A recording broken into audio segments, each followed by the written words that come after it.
Marcus Ellington Webb had escorted fallen soldiers home 12 times. He was 66 years old and had served 23 years in the United States Army, retiring as a master sergeant after 3 tours in desert combat and the specific internal accounting that 23 years of service produced the kind of accounting that did not show on forms, but that he carried the way you carry things that are built into the frame, rather than stored on the surface.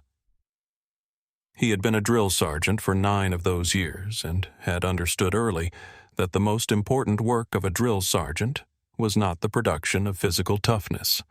The Army had other mechanisms for that, but the production of something harder to name the particular quality of a person who could be given a task that mattered and could be trusted to carry it out without supervision in circumstances that no training exactly predicted, because the training had not been about the specific situation, but about the person who would face it. He had developed that quality in others for 9 years. He had it himself in the full version. He had acquired it partly from the Army and partly from his father, Raymond Webb, who had been an electrician for 40 years, and who had taught Marcus from the time he was old enough to be in the workshop that the most important thing a person could know about a task was whether it was done correctly, and the way to know whether it was done correctly was to have a standard before you started, and to check against the standard when you finished, and not to accept ambiguity in the answer. Raymond had said ambiguity in the answer means you did not set the standard clearly enough, or you did not check carefully enough. Both of those are your problem to solve. He had said it about wiring, and about joints, and about load calculations, and about the relationship between what a drawing showed and what a completed installation looked like, and what he meant in all of those cases was the same thing. The work either met the standard or it did not, and you had to be willing to know which one it was. Marcus had carried that principle for 40 years and had not found a domain in which it did not apply. His father had died 12 years ago, and Marcus had learned things after his death that he wished he had been able to show him, and the escort work was one of them. The escort log was another. He had done 3 things after retirement. He had joined a local church. He had begun motorcycling seriously on the Harley he had bought at 45 and maintained since, and he had joined the Millbrook chapter of the Brotherhood of the Road, a veterans motorcycle organization that performed escort services for fallen soldiers being returned to their home communities.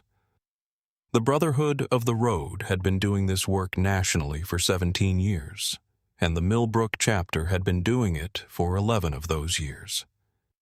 He had joined in his first year after retirement and had understood within the first escort what it was and why it mattered in a way that was not reducible to a statement about patriotism or respect. Though those words were accurate because what it was went deeper than words that could be said at a ceremony, it was about being physically present for something that mattered and that would be remembered, and about doing the physical presence correctly so that it was what the family needed it to be, and not something less.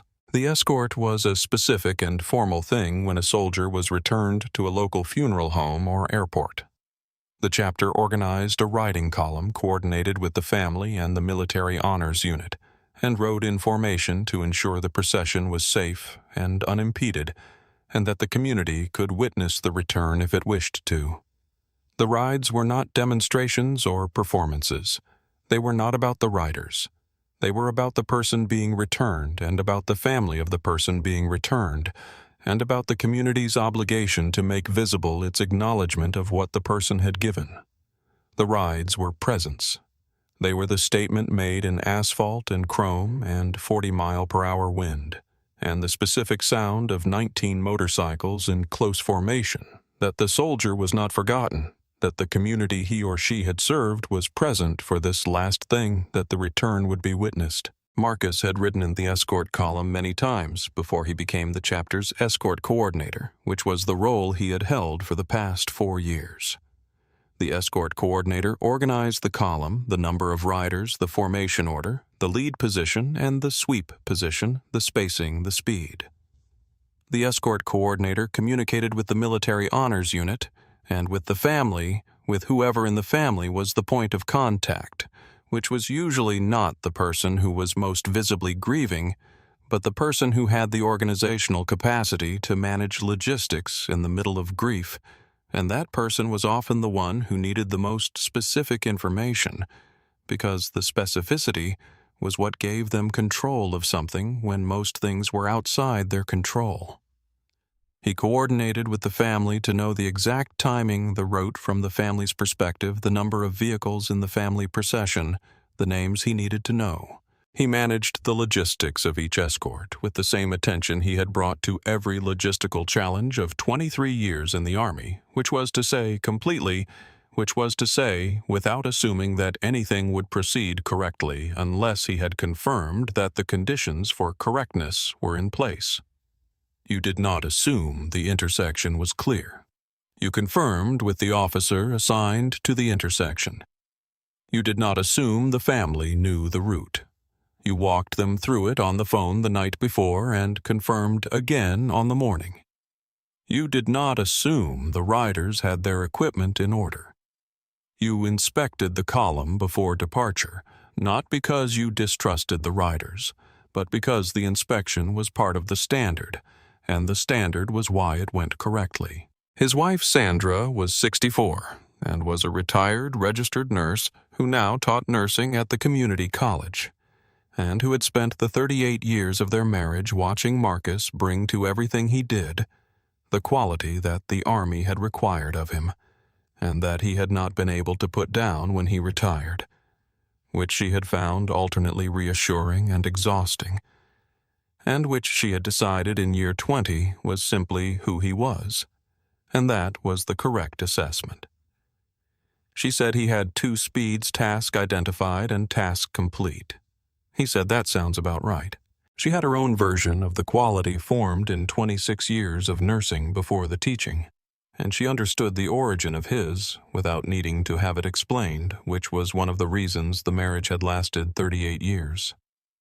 A nurse who has spent 26 years in acute care has the same relationship to standards and completion that a master sergeant has arrived at from a different direction, through a different set of specific failures that occur when standards are not met, and completion is assumed rather than confirmed.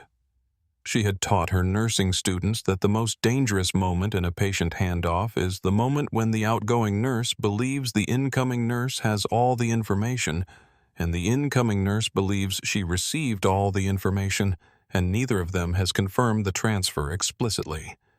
She had been teaching that specific lesson for 9 years.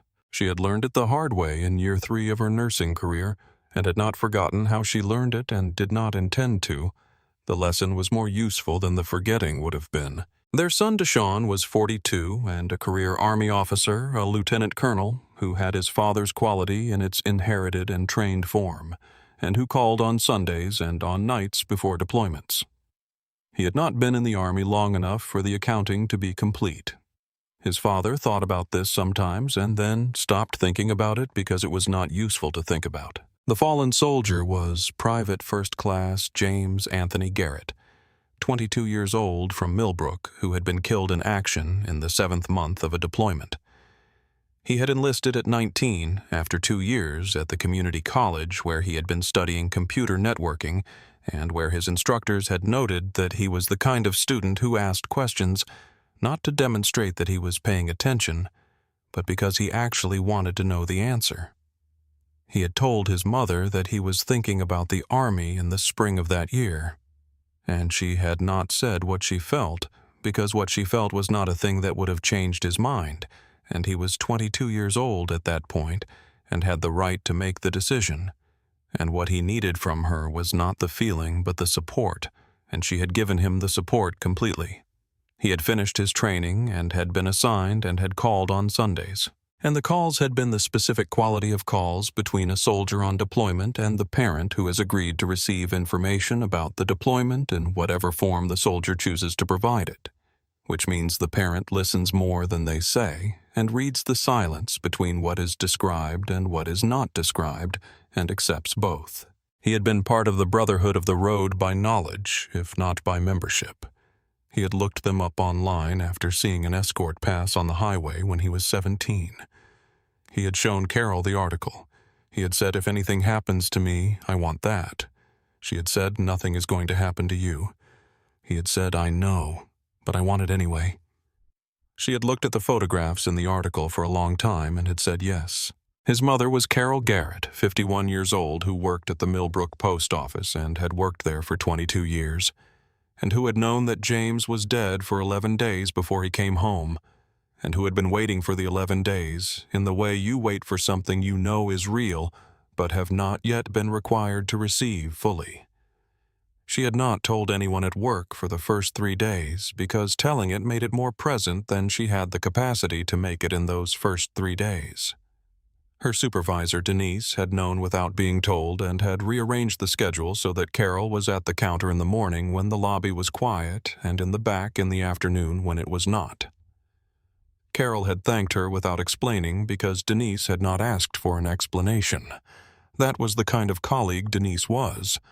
Carol had noted it and would not forget it. She had talked to Marcus Webb for the first time on a Saturday phone call 6 days before the escort. He had called to introduce himself as the escort coordinator for the Brotherhood of the Road's Millbrook chapter. He had given her the route, the timing, the formation size. He had asked what she needed to know and had answered every question she asked with the specific precision that a person in that moment needs. Which is not comfort, but clarity, because comfort is not actionable, and clarity is. She had written everything down on a yellow legal pad that she had bought for that purpose, and that had nothing else on it. He had said, "I want you to know that this escort will be what it is supposed to be. We will be there, and the column will hold together from the airport to the funeral home." She had said James wanted this. He said he wanted it when he was 17. Marcus had paused for one moment, and then said, "He is going to get it. The column will be there." The escort had been planned for a Tuesday afternoon. Marcus had coordinated with Major Diane Hartley of the Army's Casualty Affairs Office, who had been thorough and professional, and with whom he had worked twice before on other returns. Major Hartley had the specific quality that made casualty affairs work possible. She was precise without being cold, and she understood that the families she worked with were not processing information in a normal register. So the information she provided had to be complete enough that it did not require follow-up questions and simple enough that it could be received by a person who was simultaneously holding grief and logistics in the same hand. She had given Marcus the flight number, the tail number, the offload timing, the honors unit contact, and the cargo hold crew's name. He had written everything down in the escort log under a tab labeled Garrett PFC James A. He had coordinated with the funeral home, Garrison and Sons, which the Garrett family had chosen, and which had handled military returns before. He had spoken with the owner, Raymond Garrison, who was the third Raymond Garrison to own the building, and who knew the route from the airport to the funeral home the way a man knows a road he has driven twice a month for 30 years. Raymond had said, "I will hold the speed you set. If you need me slower, tap your horn once." Marcus had said, "I will be directly behind you." Raymond had said, "I know. I have seen you at the front of the column before. We have done this right before, and we are going to do it right today." He had confirmed the route with the Millbrook Police Department, which had assigned 2 officers to intersection control on the route from the airport to the funeral home.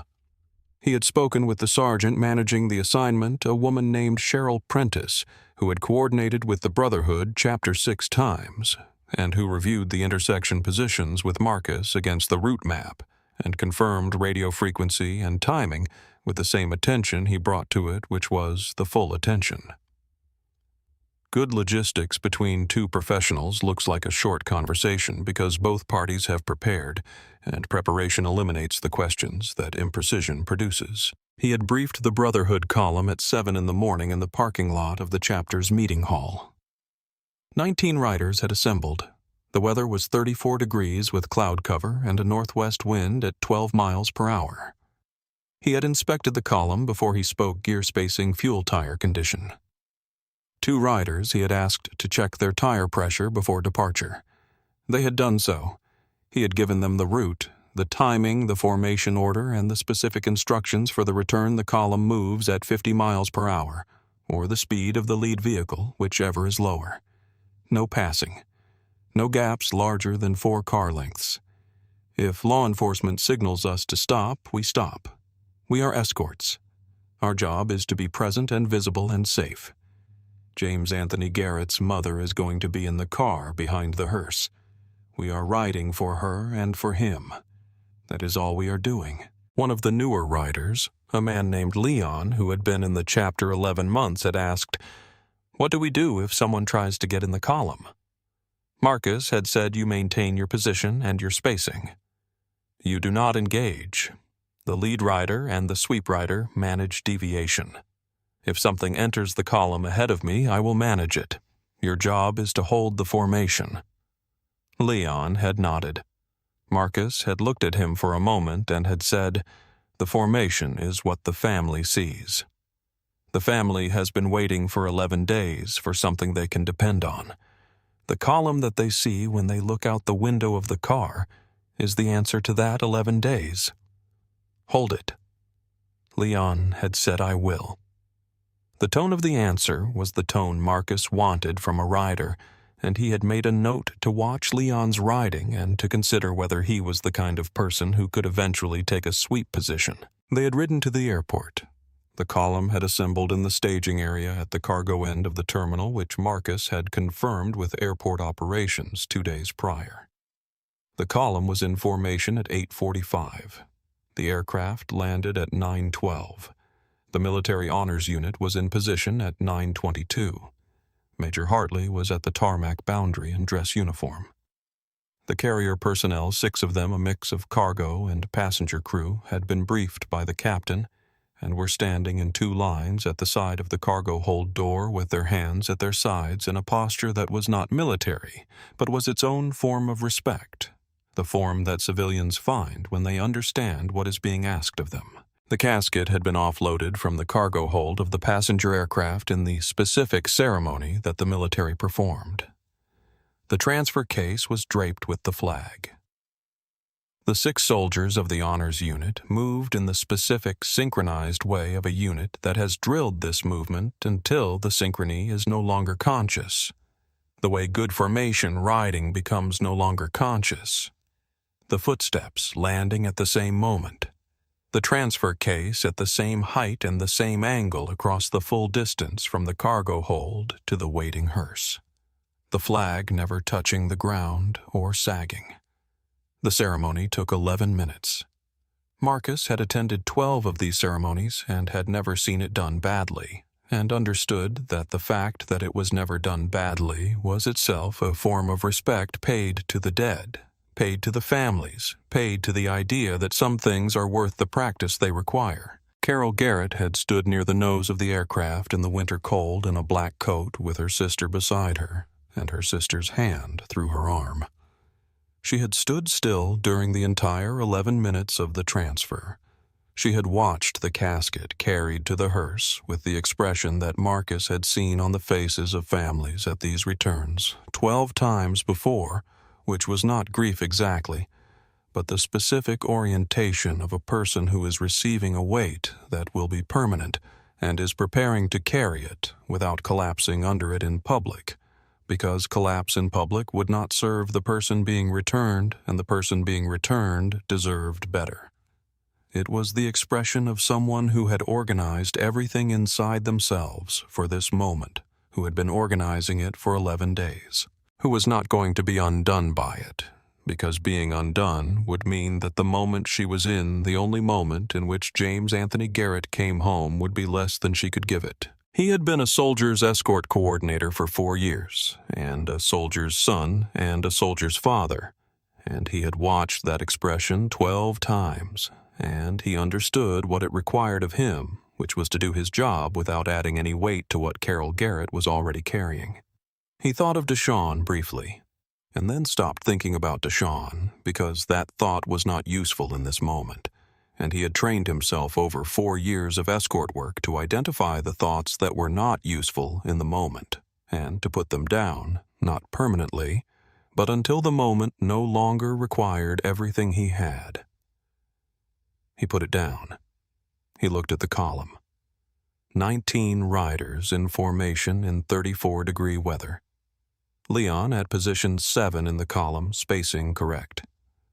The column looked like what it was. The incident occurred on Interstate 41, 11 miles from the airport, when a red SUV entered the lane directly ahead of the hearse and slowed to below 40 miles per hour. The segment was between mile marker 9, where the Escort column entered from the airport connector, and mile marker 14, where the state police coverage historically began. It was the busiest segment for exit and entry traffic on the route. Marcus had driven it in his truck the week before, as he did before every Escort, noting the traffic patterns and the entry points.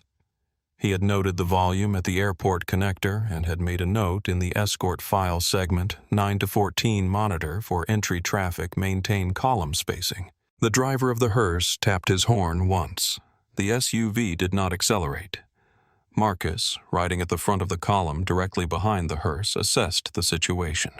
In the time it takes to assess a situation, when you have been trained to assess situations quickly, the SUV was doing 38 miles per hour.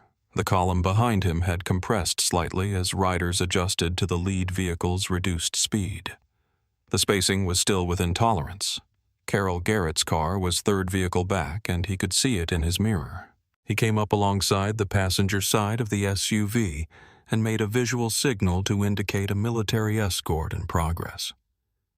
The signal was specific, the flag patches on his jacket visible the formation behind him. Visible one arm extended toward the right shoulder lane with a clear directional motion. The driver of the SUV looked at him. The driver was a man perhaps 35 in a gray jacket, and he looked at Marcus and looked at the column behind Marcus, and looked at the flag on the hearse, and did not move to the right. Marcus did not know why the man did not move. It was possible that the man did not understand what he was seeing. It was possible that he understood and did not care. It was possible that he was in the particular state of distraction that Interstate 41 at mid-morning produced in drivers who were thinking about where they were going rather than what was around them. None of those possibilities changed what Marcus did, which was to hold his position alongside the SUV and to give the driver the additional seconds that a reasonable person needed to process what was being communicated. Marcus held his position. The column was maintaining formation behind him. The hearse driver was steady. Raymond Garrison had found his speed and held it, and the hearse had not accelerated or braked or done anything that would have broken the column's rhythm. He could see Carol Garrett's car in his mirror, third vehicle back. The car was not moving erratically. It was in the column. He noted the time on the clock of his speedometer. He was tracking the duration of the obstruction the way he tracked every metric that had operational meaning. Because the duration was going to be in the incident report, and the incident report was going to be in the escort log, and the log was the record of what had happened. And the record had to be accurate because the record was what you used when you needed to demonstrate what had been happening and why it mattered. At exit 14, a state police cruiser appeared from the shoulder and pulled alongside the SUV on the driver's side. The trooper's lights were on. The SUV moved right immediately, the kind of right that does not require further instruction, and the trooper fell back into escort position, 2 vehicles behind the column's last rider. The incident was managed. It took less than 4 minutes from the moment the SUV entered the lane to the moment the column returned to escort speed on the cleared road. Marcus noted the clock again. 3 minutes and 47 seconds. He returned his attention to the route. Mile marker 14 was behind them. The column had 10 miles to the funeral home. The spacing had recovered. The column was what it needed to be. At the funeral home, Marcus positioned the column in the parking lot in the formation he had planned 2 parallel lines facing the entrance engines off riders, standing beside their bikes in the cold. He had planned the parking lot formation as part of the pre-escort coordination with Raymond Garrison, who had confirmed the parking lot dimensions and the available space. The formation fit. He had known it would fit because he had measured it with the dimensions he carried from a prior visit to the lot, and because he did not rely on estimates for things that could be measured. The column was there when the hearse arrived, and the column was there when Carol Garrett got out of the car and walked to the hearse with her sister, and the column was there when the casket was carried inside, and when the doors of the funeral home closed behind it. The riders stayed with their bikes for 12 minutes after the casket was carried inside, until Marcus gave the signal that the escort was complete. They were present for the full duration of the return. That was what the escort was. Presence was not approximate. Presence was complete, or it was something less than presence, and something less was not what James Anthony Garrett had asked for. Marcus met the incident on the Interstate in the way that Marcus met all things that were not proceeding correctly, with attention and action, and without additional weight in the situation. The additional weight would have been present if he had allowed it the weight of frustration or of the specific anger that a person can feel when something that should not happen during an escort happens during an escort. But he had learned over 4 years that the additional weight did not serve the escort and did not serve the family, and anything that did not serve the escort and the family was not something he carried while the escort was in progress. He carried it after in the form of the incident report. That was the correct place for it. At the funeral home, Marcus positioned the column in the parking lot in the formation he had planned, 2 parallel lines facing the entrance, the lead position closest to the main doors. The column was in position when the hearse arrived. The column was in position when Carol Garrett got out of the car and walked to the hearse with her sister beside her. The column was in position when the casket was carried inside. The riders stayed with their bikes. They did not speak to Carol Garrett. They were present. The presence was what the escort was. Carol Garrett looked at the column once as she was walking to the hearse, and she did not slow down or stop. But the look lasted long enough that Marcus knew she had seen them and had understood what the column being there meant. He filed the incident report with the chapter's escort log that evening. The report followed the format he had established in Year 1. Date escort identification. Nature of incident. Approximate location. Interstate 41-mile marker. 11 to 14 duration. 3 minutes. 47 seconds. Response taken, visual signal, maintained position. State police intervention at mile marker. 14 outcome column, maintained formation. Escort completed without further disruption. He noted the vehicle description and the estimated location of the entry point. He noted the name of the responding trooper from the radio contact that Sergeant Prentice had provided after the escort. He noted the time of the state police intervention. The chapter's log had 18 months of escort records organized by date and escort identification number. It had 9 completed escort entries before the Garrett escort and 4 entries that included incident notes. He added the Garrett escort entry to the record and the incident note to the incident section. The log was a 3-ring binder in a file drawer in the chapter's meeting hall, and it was organized with tabs by year and month, and the incident notes were cross-referenced in a summary table at the front that allowed anyone reviewing the log to see the number and nature of incidents across any time period without reading every entry. He had designed the summary table in Year 1. It had not seemed necessary in Year 1.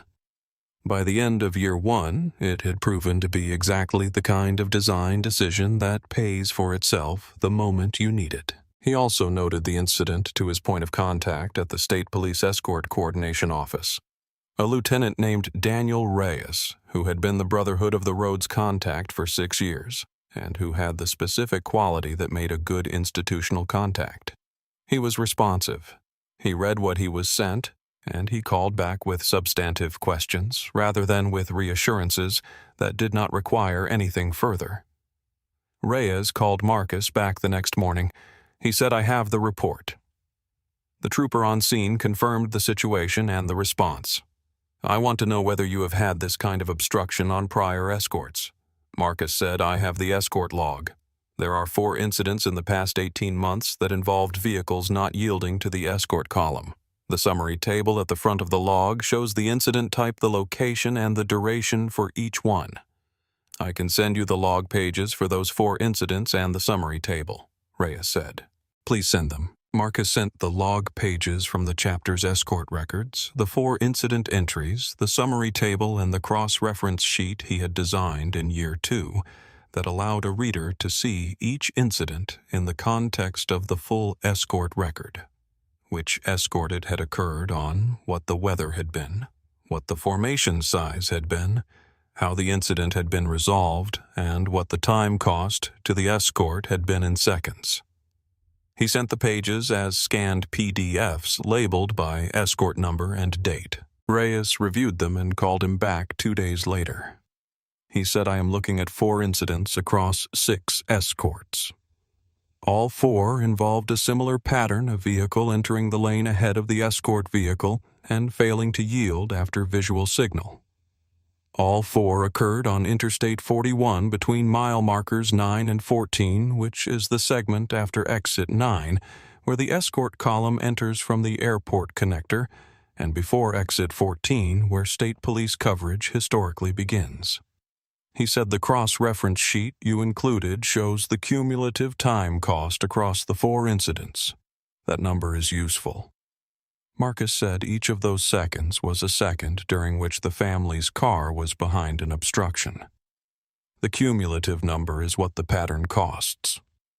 Reyes was quiet for a moment and then said, I would like to come and meet with you and your chapter about this segment. Reyes came to the chapter meeting hall on a Thursday morning. He brought a traffic analyst from the State Police Operations Division, a woman named Kathleen Marsh, who had been doing traffic pattern analysis for 11 years, and who had a quality Marcus recognized from his drill sergeant years. She spoke directly about what the data showed and did not offer conclusions she could not support. She had reviewed the 4 incident locations in the context of the route's traffic patterns and the state escort law's notification requirements before she arrived. She had the data organized in a format that was readable without requiring specialized knowledge, which Marcus noted as a professional decision that took time to make and that served the people in the room. She said the segment from mile marker 9 to 14 has 2 characteristics that contribute to the pattern you have documented. First, it has the highest density of exit and entry traffic in the route, specifically 3 on-ramp entry points in a 5-mile segment during the 9 to 11 morning window, which is when the airport to Millbrook escort route typically operates. Second, the current coordination agreement does not require advance notice to the general public of escort routes. Drivers entering at those 3 on-ramps have no information that an escort is in progress until they are already in the lane. Other states have implemented voluntary notification procedures through traffic advisory systems and social media that have reduced similar incidents by between 40% and 60% in the documented cases. I can provide the specifications for the 2 procedures that have the best evidence. Marcus said, what is the notification lead time in the procedures that worked? Kathleen said the best results came from notifications issued between 18 and 24 hours before the escort with a reminder notification on the day of through the variable message signs in the regional traffic alert accounts. The message does not identify the route in specific terms. It says military funeral escort in progress on specific highways. Please yield and respect. She said the general public's compliance rate with yield requirements increases substantially when they have been told in advance that an escort will be on the road. The failure to yield in most documented cases is not intentional. It is situational drivers entering traffic who have not been prepared for what they are entering. Reyes said to Marcus, I want to implement something here. I want your chapter's cooperation in piloting a voluntary notification procedure for this route. Would you be willing to participate in the pilot? Marcus said yes. What does it require? The pilot required the Brotherhood chapter to file the planned route and timing with the state police escort coordinator 24 hours in advance. The filing was a 1-page form escort date, estimated departure time from the airport route designation column size. The state police would then push a traffic advisory through the state's variable message signs on the relevant interstate segment and through the regional traffic alert social media accounts. The advisory would say military funeral escort on Interstate 41. Please yield and respect. No specific times or details. The language had been drafted by Kathleen Marsh and reviewed by the state's Public Information Office, which had approved it in 48 hours. Marcus had implemented the filing procedure on the chapter's side with the same approach he had brought to every procedural change in his 4 years as escort coordinator. He had written it into the pre-escort checklist. The pre-escort checklist had existed since his first year in the role. It had items for every stage of the coordination: first contact with the family, route confirmation, formation, briefing, equipment, inspection, weather, check, fuel, requirement. He had added a line, pilot notification filing 24 hours prior. Confirm receipt from coordinator office.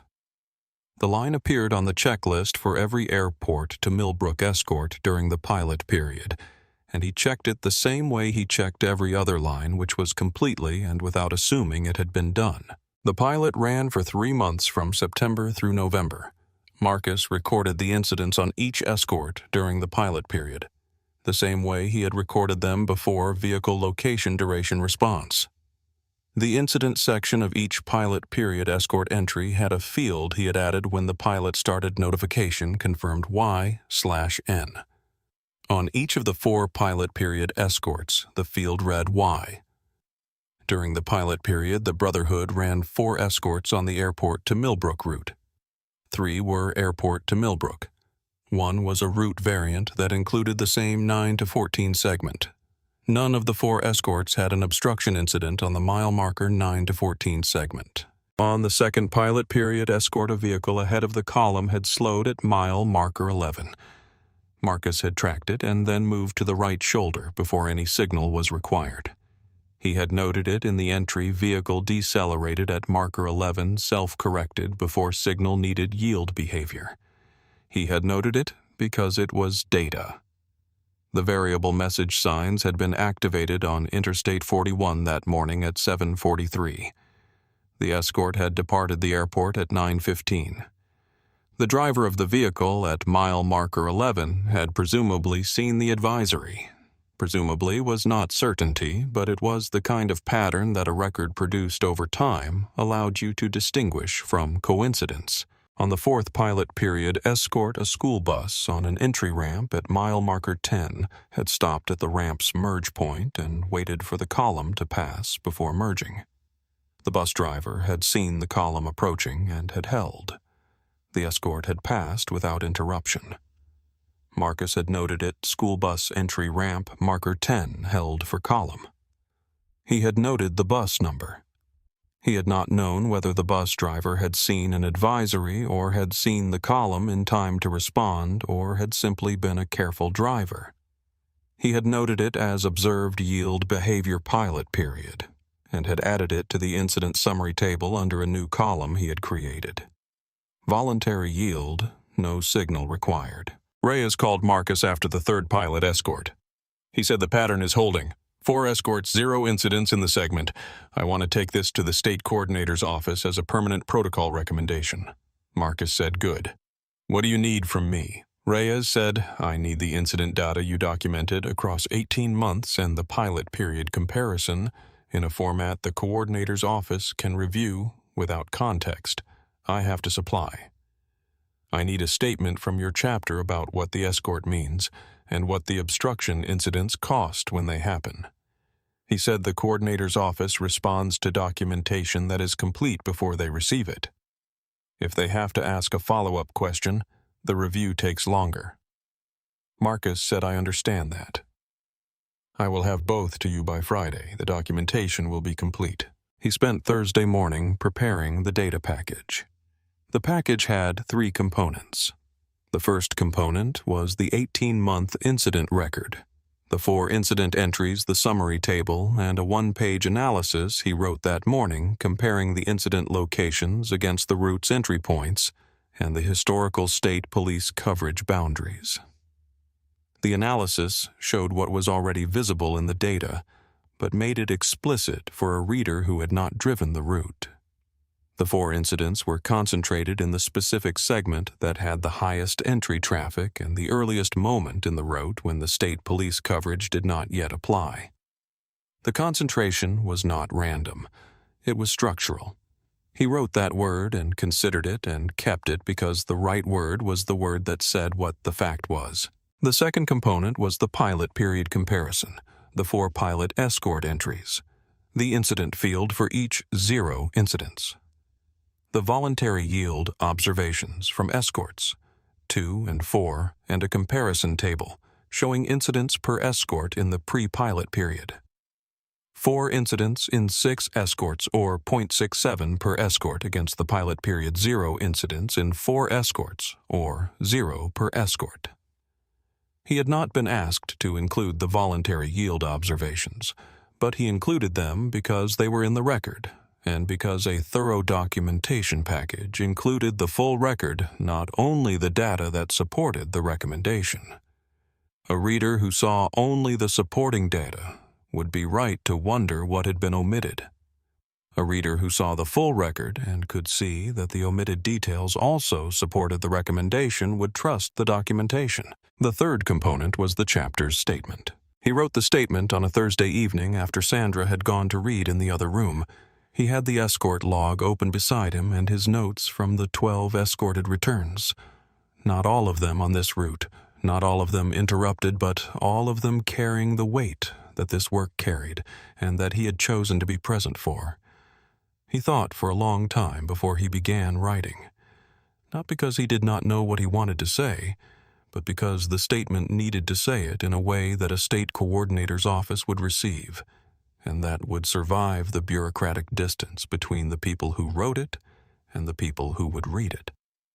He wrote it the same way he had written every important communication in 23 years of Army service, directly, completely, without embellishment, and with the assumption that the reader was intelligent and needed the information in the order that made its logic clear. He wrote, when a soldier is returned home, the escort is not a ceremony in the theatrical sense.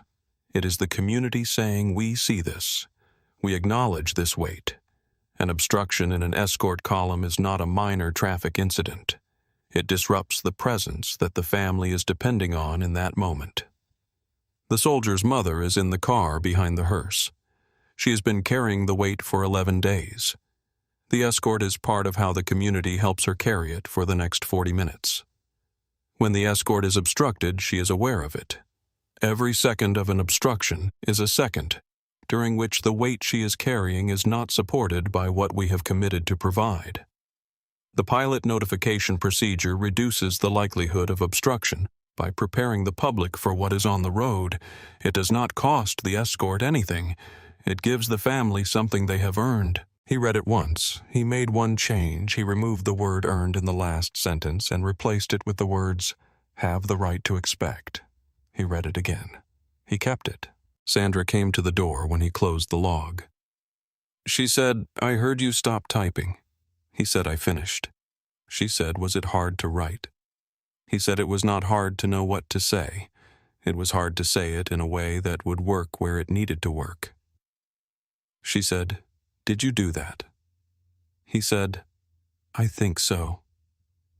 She looked at him for a moment in the way she had looked at him for 38 years, when he said he thought something was right, which was the look of a person who knew the difference between his uncertainty and his confidence, and had learned to trust the confidence version. She said, then it is done. He said yes. Sandra had been in the next room when he was writing. She came to the door when he was done. She said, I heard you stop. He said, I finished. She said, is it right? He said, it is what happened. She said, then it is right. He said, yes. He sent the statement and the data to Reyes on Friday morning. He had formatted the package as a single PDF with a table of contents and page numbers because a document that could be navigated without assistance was more useful to a reader who was managing a review workload than a document that required the sender to explain what was on which page. He had learned this from Carol Thibodeau, the hospice administration director he had worked with on a prior escort, who had said the document that needs you to be present when it is read has not done its job. He sent the PDF and a one-paragraph cover note that identified the 3 components and the recommendation. He did not follow up. Reyes had the document. Reyes knew what to do with it. The state coordinator's office reviewed the proposal in November. Reyes called Marcus on a Tuesday in the 3rd week of November to tell him that the proposal had been received and was in the review queue, and that the coordinator, a deputy assistant director named Patricia Morrow, had noted the documentation quality in an email to Reyes. Reyes said she said it was the most complete escort advocacy documentation she had received in her 6 years in the office. Marcus said it was a complete record. The record was what we had. Reyes said, "I know." That is what she said about it. Complete. The pilot protocol was adopted as a permanent statewide procedure for military funeral escort routes in January, effective the 1st of the month.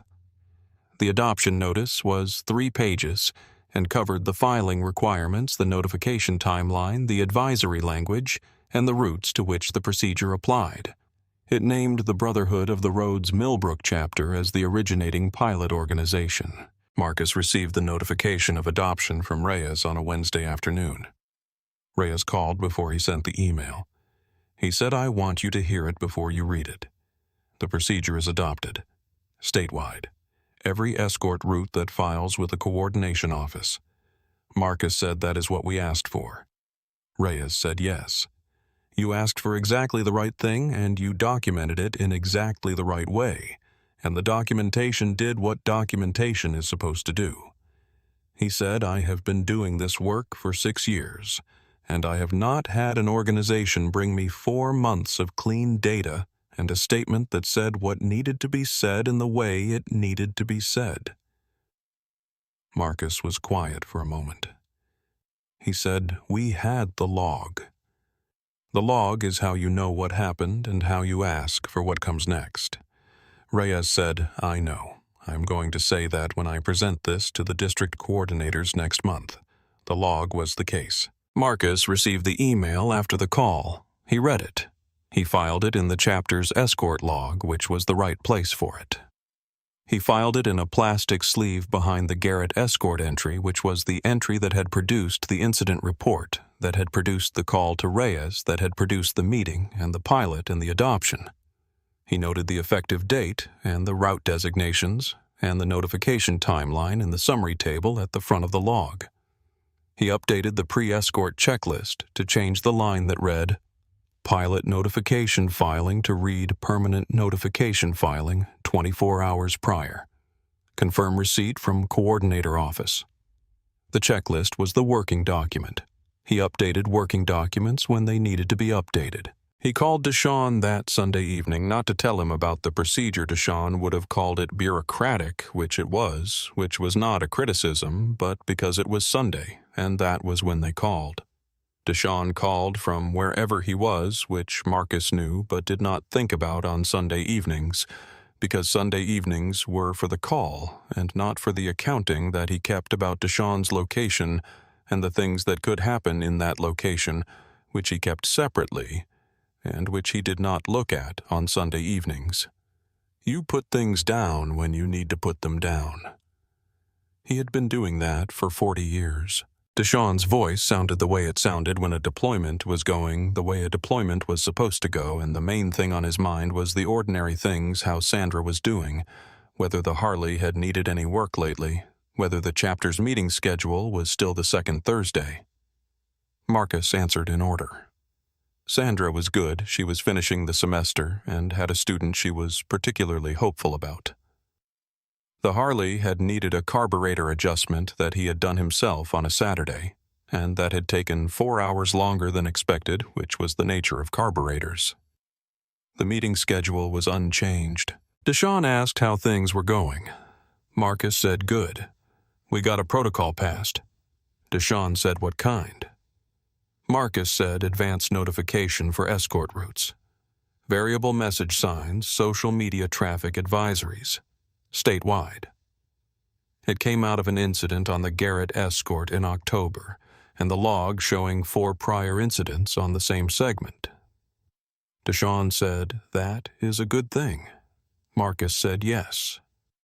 DeShawn was quiet for a moment and then said, "A protocol means the next escort coordinator on the airport to Millbrook route does not have the same 4 incidents in their first 18 months. Marcus said that is what it means. DeShawn said, "And you got there with the log." Marcus said 18 months. Every escort. The log was there because the log is always there.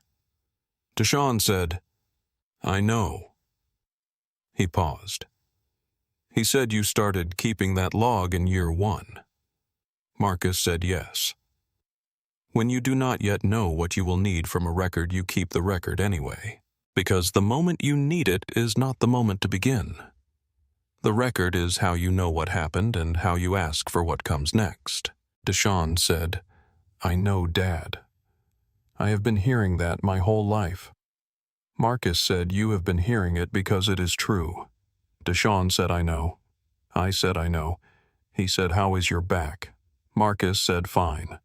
DeShawn said, "You always say fine." Marcus said, "Because it is always fine." They talked for another 20 minutes about nothing consequential, which is what Sunday calls are for, and then said goodbye in the way they always said goodbye, which was brief and not insufficient, and Marcus sat in the chair by the window for a few minutes after the call before getting up to help Sandra with whatever she was doing in the kitchen. Carol Garrett called the chapter 2 months after the escort. She had gotten the number from Major Hartley, who had given it to her after the escort when Carol asked, and who had noted that the Brotherhood chapter might appreciate hearing from her if she felt the call was something she wanted to make. It had taken Carol 2 months to make it. Not because she had not wanted to, but because there were many things in the 2 months that required her first, and the call to Marcus required a kind of composure she had not fully assembled until a Thursday evening in January, when she was sitting at the kitchen table with a cup of tea and found that she had assembled it. She asked for Marcus by name. The chapter's phone was answered by a member named Fred Holloway, who had been in the chapter for 7 years and who recognized the name Garrett immediately, and who said, "I will get him the message this evening." He had Marcus's cell number. Marcus called her back within the hour. She said, "I want you to know that the ride meant what it was supposed to mean, even with the incident on the highway. Maybe especially with the incident on the highway because I saw what happened from the car. I was watching the whole time, and I saw how you handled it, and I saw the column hold together, and I knew that my son was being brought home by people who were not going to let anything interrupt that. Not for any reason. And that was what he would have wanted. That was exactly what he would have wanted." Marcus said, "That was what we were there for." She said, "I know." She said, "And I want you to know that the column being in the parking lot when the casket was carried inside, I saw it when I was walking. I saw all of them standing with their bikes. I did not stop because I did not trust myself to stop. But I saw them, and I knew that they were going to be there until it was done." He said they were. She said, "I know." She said James talked about the Brotherhood when he enlisted. He knew what it was. He said, "If anything happens, I want that ride." He was specific about it. He had looked it up, and he showed me the pictures, and he said, "That is what I want." Marcus held the phone and did not say anything for a moment because the moment did not need anything said in it. Then he said he got it. She said yes. He did. She said, "And I want that in the record somewhere if that is something that can be done. The record of his escort. I want it there that he asked for it, and that he got what he asked for." Marcus said, "I will put it there." She said, "Thank you." Marcus filed Carol Garrett's call in the escort record for that return in the notes section at the back of the entry. He had never done that before. The records were operational, not personal. He had kept that distinction deliberately because operational records were for the work, and personal records were for the person, and mixing them produced records that were not reliable for either purpose. But this note belonged in the operational record because it was not a personal sentiment. It was factual information about the escort's outcome and about whether the escort had been what it was supposed to be. The note read, "Carol Garrett called January 14th. She said the escort meant what it was supposed to mean. She said James Anthony Garrett told her when he enlisted that he wanted a Brotherhood escort if anything happened. He got what he asked for. She asked that this be in the record. It is in the record." He read the note once after he wrote it. He closed the log. He put the log back in the file drawer under the tab marked Garrett PFC James A. The tab was alphabetical by surname, which was how all the tabs were ordered, because alphabetical order was findable without a separate index. He had organized it that way in year 1. The organization was still correct. He had escorted fallen soldiers home 12 times.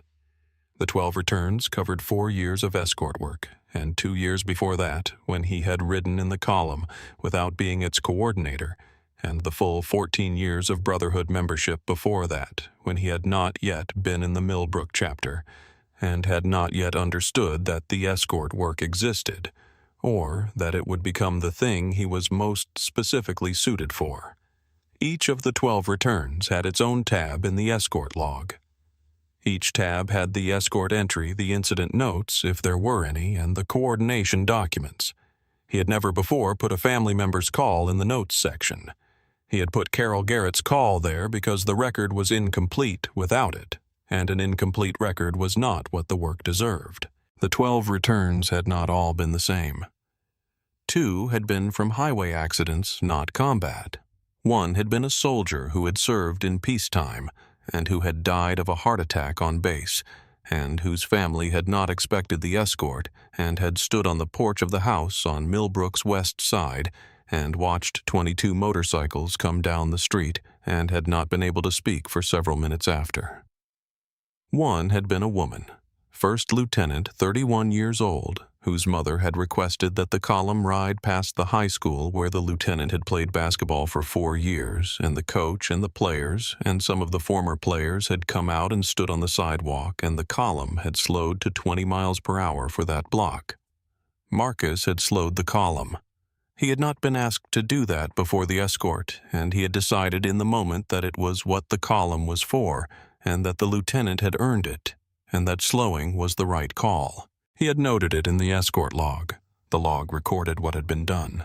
What had been done in that moment had been correct. Sandra had asked him once in the 2nd year of the escort work whether it was hard. He had said, "What do you mean by hard?" She had said, "Emotionally hard, being present for it every time." He had thought about that for a moment. He had said, "It is the kind of hard that you choose to be there for. The hard that comes from doing work that matters is not the same as the hard that comes from carrying something you did not ask for. I asked for this. I chose it.